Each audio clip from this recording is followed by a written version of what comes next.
Esta es una producción de Grupo Fórmula. Encuentra más contenido como este en radioformula.mx.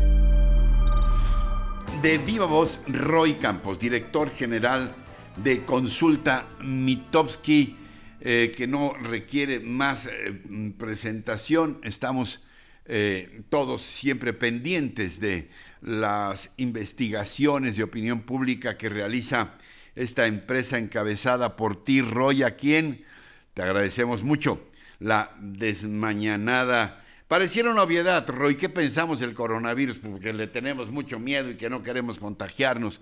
Pues sí, pero hay muchas otras facetas inquietantes y también, pues yo diría muy aleccionadoras de las lecciones que nos está dando este giro en nuestras vidas.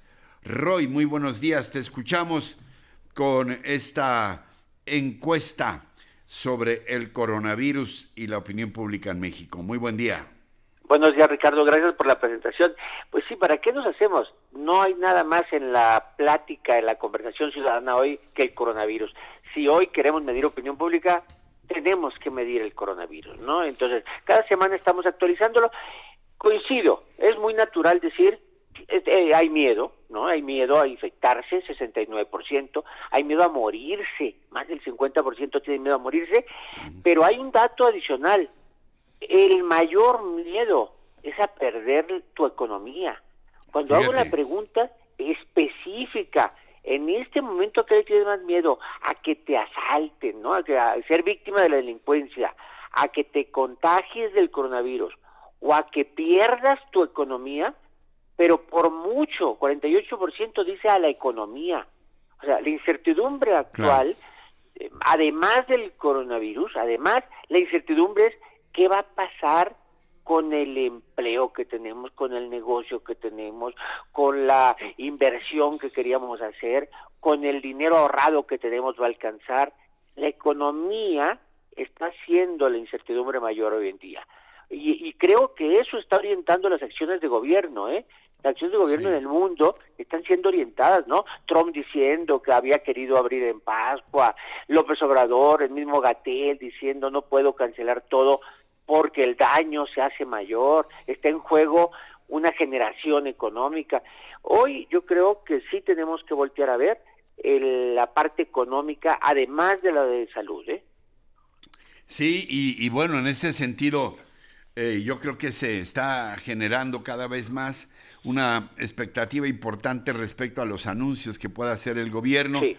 Ya tenemos ahí el clamor de la iniciativa privada diciendo, no caigamos en la exageración de decir que no queremos otro nuevo Fobaproa o aquellos capítulos, ¿te acuerdas que con un plumazo de ciertos abogados muy hábiles les devolvían cantidades gigantescas de impuestos a grandes empresas?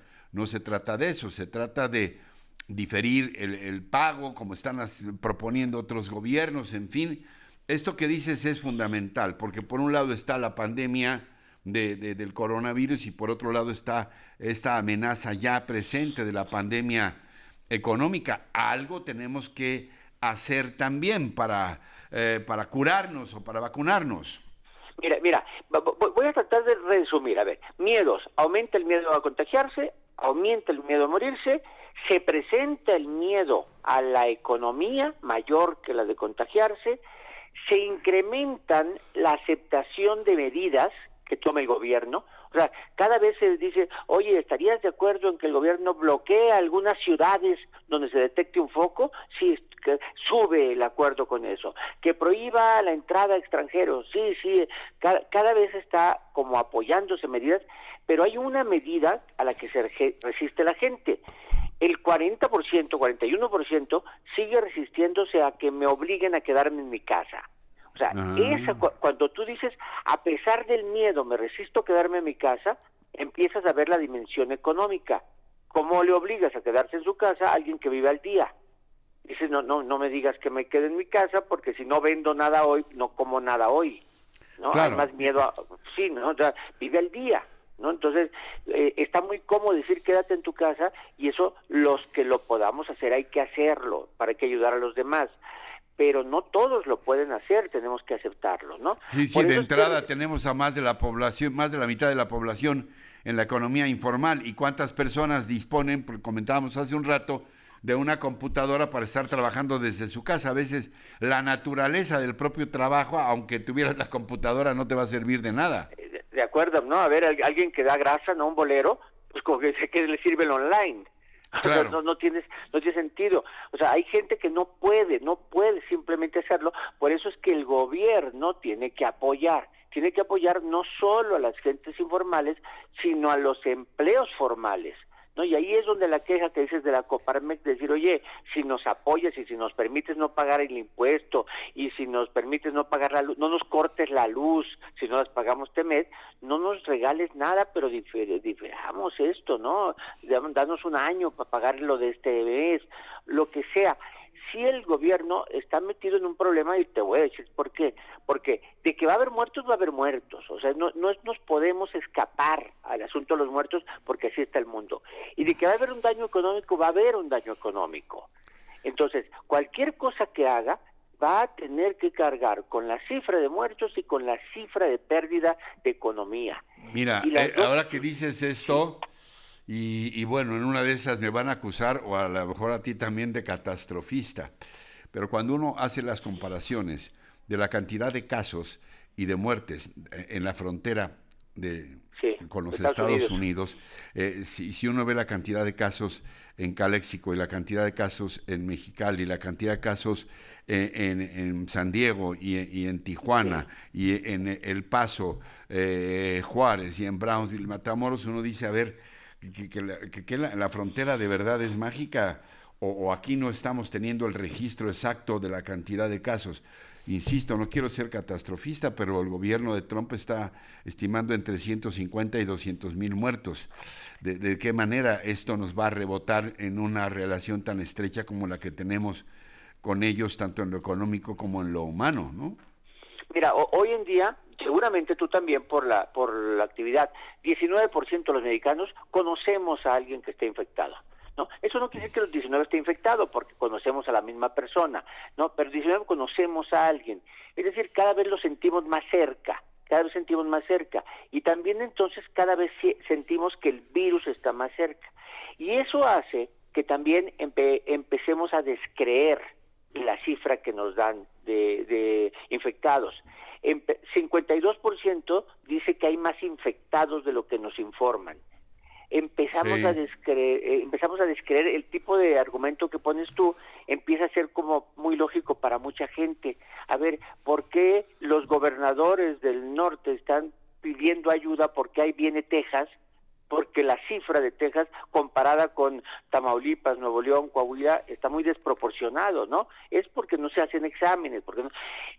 Mira, el modelo que está siguiendo México, ojalá funcione, porque yo creo que lo peor que podemos decir ahorita es que le vaya mal a López Obrador, ¿no? Ojalá le resulte en una contención clara de la epidemia y en una recuperación económica rápida. Eso nos conviene a todos. Por cierto, más allá de el espléndido captador de opinión pública que eres también como analista, ¿cómo ves finalmente, a reserva de que sigamos comentando en los próximos días y semanas, cómo ves este llamado? Te lo planteo así abiertamente, sin ningún subterfugio idiomático. ¿Cómo ves este llamado, esta tregua que está pidiendo López Obrador, y de qué depende que sea de a de veras ya? Mira, esta es de las clásicas cosas que digo, arriba siempre se pueden poner de acuerdo, arriba, pero ¿cómo hacer para los abajo no se estén polarizando más? O sea, en las redes la polarización sigue. Yo creo que Calderón, así como figuras políticas, pueden tranquilamente dejar de polarizar, y el presidente puede dejar de mencionarlos también en sus mañaneras, porque sí. ellos sí lo pueden hacer, ¿no? Pueden seguir diciendo conservadores, pero ya no estar diciendo el nombre y el presidente, y Calderón tampoco estarlo citando directamente. Pero la polarización sigue abajo, ¿no? Porque ya se echó a andar, ya echaron a andar el cohete, ni modo que no truene. Ahora, ojalá, creo que es momento que los políticos le bajen un poco a la polarización. Sí, ¿algún otro aspecto, mi querido Roy, de lo que estamos viviendo de lo que no, algo que no te haya preguntado y que quieras puntualizar por ahora. Nada más, que como nunca, el informe del próximo domingo es importante, ¿eh? No tanto porque diga lo que ha hecho, sino porque plantee el programa real de recuperación y de apoyos a la población el próximo domingo López Obrador. Este informe que también será inédito, 50 periodistas, nada más, un informe muy austero que pues estará también marcando este cambio de los tiempos en una etapa que yo creo que ninguno de nosotros sospechábamos en cuanto a sus intensidades. Las dos pandemias, la de el coronavirus, la pandemia económica y ahora toda esta suerte de desgarramiento interno que bien describías y que se manifiesta en las redes. Así es, hay que estar pendientes, Ricardo. Como siempre, Roy, gracias, ha sido muy aleccionador escucharte. Te mando un abrazo, gracias, Roy Campos. Bueno, buenos días. Buenos días, el director general de Consulta Mitofsky. Yo creo que sí, tendríamos que hacer un esfuerzo todos por aprovechar este aislamiento, se puede considerar forzado o conveniente según la actitud con que se asuma, pero sí para la reflexión interna y qué podemos hacer todos para contribuir a superar estas pruebas. Yo creo, sin temor a equivocarme, que es uno de los momentos más difíciles que hemos vivido. Esta fue una producción de Grupo Fórmula. Encuentra más contenido como este en radioformula.mx.